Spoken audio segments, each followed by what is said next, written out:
Tiny microbes, basically ancient germs, have been frozen in Arctic ice for tens of thousands of years, just chilling there, since woolly mammoths were still walking around. And now, scientists think these little guys might wake up again if Arctic summers keep getting longer and warmer. Yep, you heard right. Zombie microbes. Great. These microbes have been stuck in permafrost, which is soil and ice that stays frozen solid year-round. The top layer melts a bit in the summer, but the really old stuff, those Ice Age microbes, are buried way deeper. They only thaw if things get really warm for months, not just a hot day or two. To study these microbes, the team went down to the permafrost research tunnel near Fairbanks in Alaska, a long underground hallway 50 feet below the surface, carved right into the ancient frozen ground. The tunnel stretches over 350 feet and lets scientists literally walk through thousands of years of frozen history. By the way, while checking out the walls, the researchers also spotted bones of mammoths and bison sticking out of the ice. One of the reasons why the researchers went to Alaska was to see how fast these ancient microbes could come back to life. Well, they were in for a surprise. These microbes don't need years, centuries, or magic spells to wake up. Just a couple of months of warm weather. Once they're awake, they start doing their microbe stuff, which includes pumping out greenhouse gases like CO2 and methane. And that's bad news, because those gases warm the planet even more. This melts more permafrost, which wakes up more microbes, which releases more gas. You get it. Basically, it's a nasty climate loop. Anyway, when scientists went down into the frozen tunnel to grab chunks of super old permafrost, the first thing they noticed was the awful smell. It wasn't just the stench of an old basement. It was something has been frozen for thousands of years and is finally waking up bad. Weirdly, microbiologists were happy. Such a smell is actually a good sign for them because it usually means tiny creatures, microbes, are still around. Back in the lab, the team soaked the frozen samples in the water that had a special kind of heavy hydrogen inside it. This helped them track what the microbes were doing later. Then they put the samples into fridges at 3 different temperatures: cold, kinda cold, and not too cold, to copy what future Arctic summers might feel like if the warming continues. For the first month, almost nothing happened. Even the warmer samples barely changed. Only a tiny number of microbes started waking up. Basically, a microscopic trickle of activity. But a few months later, things got more exciting. Thanks to the heavy water, scientists could watch how much of it the microbes used to build their cell membranes. It helped them figure out that the old microbes were making special fatty molecules that might help them stay alive in freezing conditions. By the 6-month mark, the samples that were stored at the warmer temperatures had transformed completely. They became more active and started forming little slime layers. The scientists could actually see these layers even without a microscope. The whole community of microbes wasn't super diverse, but those that were active behaved just like modern microbes that live in unfrozen soil today. In short, those ancient microbes were definitely alive and got pretty energetic once the temperatures were warm enough. This matters a lot for the Arctic and for the whole planet, because these microbes survive by eating old organic material trapped in the permafrost. When they eat, they release greenhouse gases like carbon dioxide and methane, and the Arctic is warming faster than any other part of Earth. It means that the deep frozen layers might stay warm long enough for huge numbers of ancient microbes to wake up and start pumping out gas. Right now, northern permafrost holds about twice as much carbon as the entire atmosphere. If a lot of that carbon gets released, it could speed up the warming of our planet. It can lead to dramatic consequences, setting off a whole chain of huge changes and affecting basically everything on Earth. Extreme weather will start happening more often. Stronger hurricanes, heavier rainstorms, longer heat waves, bigger wildfires. The oceans will rise too, which can flood coastlines and put towns and cities at risk. Animals, plants, and entire ecosystems can get thrown out of balance, with some species struggling to survive and food chains breaking down. People all over the world will have to deal with crop failures, water shortages, and damaged homes or infrastructure. Let's get back to our zombie microbes. The thing is, the study only looked at them in one place in Alaska, but there's a massive amount of permafrost all over the world, in Alaska, Canada, Siberia, and many other places. And microbes in different regions might behave differently as things warm up. Scientists still have tons of work to do to figure out what's coming next. I bet you're questioning yourself. Could ancient viruses infect us? Well, most of the ancient microbes frozen in permafrost are totally harmless. They're like old bacteria that only care about messing with other tiny organisms in the dirt. But scientists worry that a few of these frozen germs might be the kind that can infect people, animals, or plants. And if that happened, our bodies probably wouldn't recognize them at all, because they've been frozen since mammoths existed. Basically, there's no immune system cheat codes for us. The risks of this happening grow for a number of reasons. For one thing, the Arctic is warming almost 4 times faster than the rest of the planet. Longer summers plus hotter temperatures mean more permafrost melting. So, more ancient stuff is waking up. Plus, people might start digging more around there. Companies will mine more, drill for oil, and ships can travel new routes. All this activity tears open ground that used to stay frozen solid. This increases the chance that someone or something comes across some ancient germ that just woke up. What would actually happen then? We might run into different zoonotic diseases, basically germs that jump from animals to humans. This already happened once. Thawed reindeer carcasses released anthrax, a rare and serious illness which then infected people and animals. Luckily, we do know how to treat anthrax. But what if something even older wakes up? Besides, our immune system might have zero defense. If a virus hasn't been around for tens of thousands of years, humans today would be like, what is that thing? No antibodies, no memories of it, nothing. But the scariest part is that we don't know what's hiding down there. Scientists think permafrost might be storing trillions of frozen microbes, many of which we've never seen before. Some might be boring, and some might be super dangerous. So what if one such virus finally thawed out? The world would be dealing with a disaster no one has ever seen before. This wouldn't look like a normal outbreak. It would feel more like something out of a horror movie. First, the virus would be totally new and our immune systems definitely wouldn't recognize it. That means the virus would spread crazy fast, jumping from person to person. No one would know what to expect. It could cause weird illnesses, sudden fevers, or even something way more dangerous. Stuff as scary as the diseases people faced in old times. Scientists digging in permafrost already look for traces of those ancient diseases, so it's not impossible. Once it escapes, the virus wouldn't stay local for long. With people traveling everywhere and companies rushing into the warming Arctic for mining and shipping, the infection could go from one small Arctic village to major cities all over the world within days. Hospitals would fill up instantly and doctors and nurses would run out of supplies. Businesses would shut down. Food supplies could crash if the virus hit farm animals or crops. Shipping and travel could freeze completely. Fear and panic would spread around the globe almost as fast as the virus itself. There'd be no vaccine and no cure, because no one has ever seen this virus before. Scientists would have to start from zero. In short, a zombie virus outbreak would be totally unpredictable, and the modern world is certainly not ready for it. Deep under Tennessee, massive worm-like drills are about to carve out a tunnel that should turn an hour-long traffic headache into a 10-minute joyride.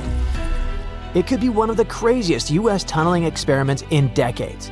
But on the other side of the planet, Europe and Asia are actively testing the Hyperloop, the vacuum tube technology that seems out of this world.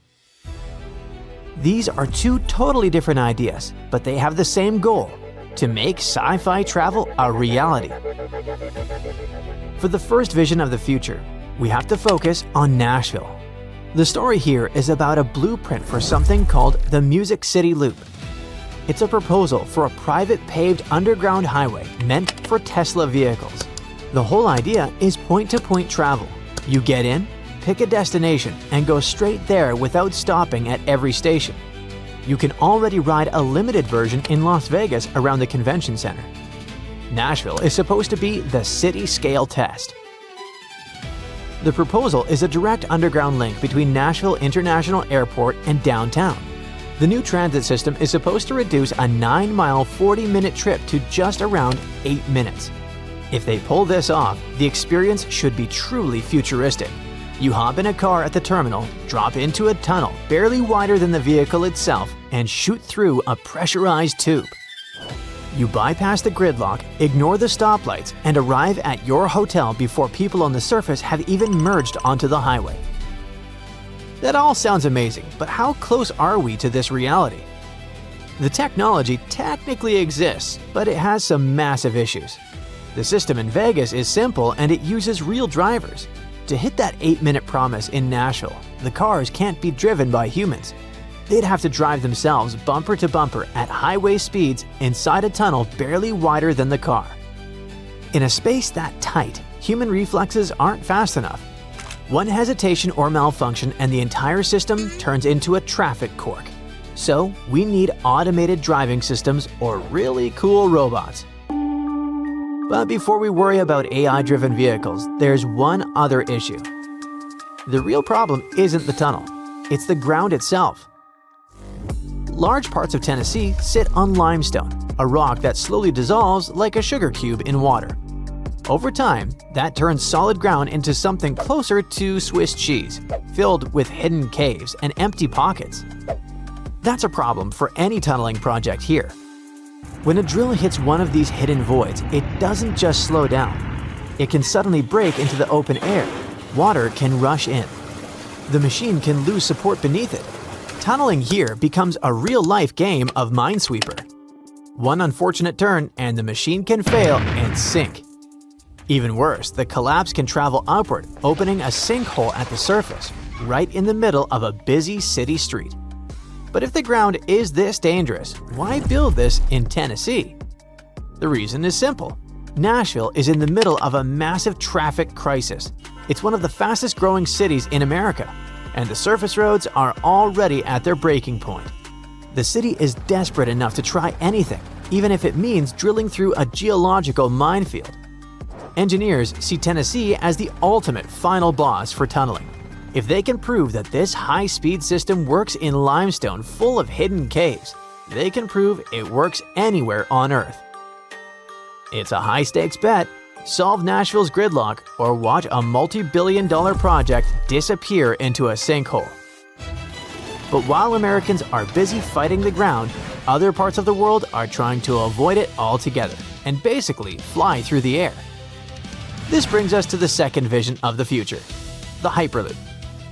For years, experts rejected this concept as too complex, but development didn't stop. In fact, right now, test tracks in China and Europe are running successful experiments that are breaking speed records. Here is how it works. When you stick your hand out of a moving car, you feel the air push back. The faster you go, the harder it fights you. At extreme speeds, air becomes a solid wall. That invisible wall is what limits how fast trains and planes can go. The Hyperloop solves this by cheating. You build a sealed tube, suck all the air out to create a vacuum, and levitate a pod inside using magnets. With almost no air and no wheel friction, the pod doesn't really roll anymore. It glides through the tube. China is currently leading this race. A state-owned contractor recently sent a pod through a low-vacuum tube at 387 miles per hour. That's faster than the Shanghai Maglev, the fastest train in commercial service. And they aren't stopping there. The goal is to hit airplane-like speeds. But achieving those high-speed numbers isn't what's holding this technology back. For a long time, Hyperloop could only go straight, so networks were impossible. However, recently, engineers in the Netherlands found a way to switch lanes in a vacuum tube, bending what was once a single highway into a blueprint for a continent-spanning web of travel. It might sound like a small thing, but it's a major breakthrough for the whole industry. The European side has big ambitions. They're sketching out a massive network that looks like a subway map stretched across an entire continent. The goal is a web of vacuum tubes spanning more than 15,000 miles and linking around 130 major cities. The idea is to make short airplane flights unnecessary. You could live in Berlin and work in Paris and travel from place to place quicker than dealing with a downtown rush hour. In Switzerland, they're testing something called the infinite loop, a circular track that works like a hamster wheel for the pod, letting engineers simulate long-distance travel without building a massive straight tube. India is also building its own test tubes with plans aimed at connecting large cities like Mumbai and Pune and turning a miserable 3-hour drive into a 25-minute trip. It all sounds like the future is already here, but there's a reason we don't see hyperpooling pods around already. The engineering problems are huge. One of the biggest problems is the sun. When metal heats up, it expands, and over hundreds of miles, even sunlight can make a steel tube stretch. That's a serious issue when you're trying to keep a pod zooming through a perfectly aligned tube at super high speeds. Engineers basically have to create flexible sections that let the tube move without messing up the vacuum seal. And then there's safety. A Hyperloop tube is basically a spaceship stretched across the ground. Inside, there is almost no air.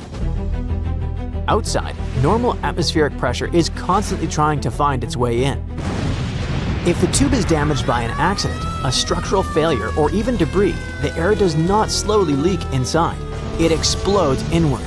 That sudden rush creates a pressure wave that races down the tube and slams into everything in its path, including the pod itself. That's why Hyperloop safety has more in common with spacecraft engineering than traditional rail. Failure here is not gradual, it's instant. So who's more likely to win this battle in the near future? In the short term, the tunnel approach is more likely to win. It's still cars and tunnels, just faster. Even if the plan gets scaled back, parts of it can still be built and used, which makes it way more likely to show up first. Hyperloop is the opposite. The payoff is bigger, but it depends on multiple hard problems being solved at the same time. Perfect vacuum tubes, reliable switching, and safety systems that can handle worst-case failures. One weak link can shut the whole thing down, so it's harder to roll out quickly. Either one could change how we travel. Either way, the goal is simple: kill the commute. So what would you trust more, a deep tunnel carved through rock or a vacuum tube above ground? Miami's luxury towers have everything: car elevators, rooftop pools, celebrity neighborhoods, and something completely unexpected called gradual descent. A new study shows dozens of beachfront high-rises are slowly sinking into the ground, just a couple of inches over a few years and still moving. What's going on? And is it gonna get worse? Let's find out. When you look at a map of South Florida, the city of Miami is mostly on the mainland. Just off the coast lies a long barrier island. That's Miami Beach, the stretch you see in most drone shots and travel clips. Fancy cars, the beach, the clubs, the glass towers right next to the water. That's all on this island. But it didn't always look like that.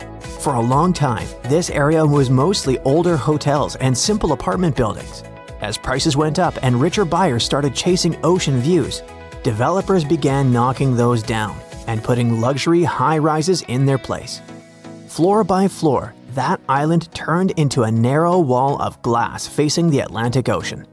Now, here's the problem. Miami Beach sits only 4 to 5 feet above sea level. That's barely enough height for comfort. Each fall, king tides push water up through drains and across certain streets on bright, clear days. The flooding sometimes gets so bad that locals could kayak through parking lots for fun. That might sound like a funny video, but for researchers, it raised a serious question. Could the same landscape be shifting beneath the towers too? Some buildings had already shown signs of movement, and the question became whether the ground itself was still settling under all that concrete and steel. To find out, scientists used a method called INSAR. which stands for Interferometric Synthetic Aperture Radar. It works by having satellites scan the same spot on Earth over and over using radar to detect tiny changes in elevation.